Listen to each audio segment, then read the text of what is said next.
So HIV prevention is as important as it's ever been.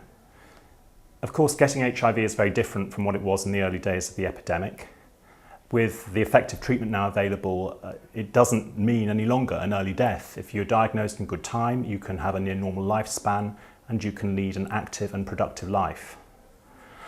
But HIV is still something that you don't want to get. It's a lifelong and incurable condition. The medication, once started, has to be carried on a daily basis for the rest of your life.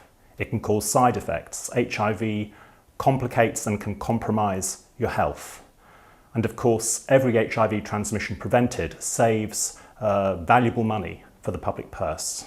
There's still a lot to do on HIV prevention, and it can be quite hard to know how well we are doing. It's quite hard to know what would happen if we didn't do what we're currently investing in and what we're currently engaged in. But we're pretty sure at NAT that we can be doing better. Take gay and bisexual men, for example. In the last decade, we know that unsafe sexual behaviour has increased significantly in this group, and most probably there's been a rise in the rate of new HIV infections. Why is that? Well, one obvious reason is the fact we're spending less money at the local level on HIV prevention for key groups. Local authorities are going to be taking over responsibility for public health in April 2013, and NAT is working to make the case at the local level with colleagues in other organisations that we need to be investing in targeted HIV prevention in the groups most affected. But it's not all about money. We need to restate the key messages. Use condoms. Consider reducing the number of sexual partners as a safer sex option.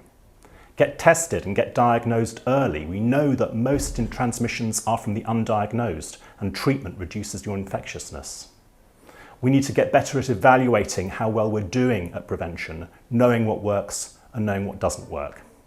And NAT has been at the centre of the HIV sector, bringing people together, sharing best practice, creating new ideas as to how we can improve our HIV prevention efforts. And we've had a real impact and influence on the national HIV prevention frameworks in the last couple of years.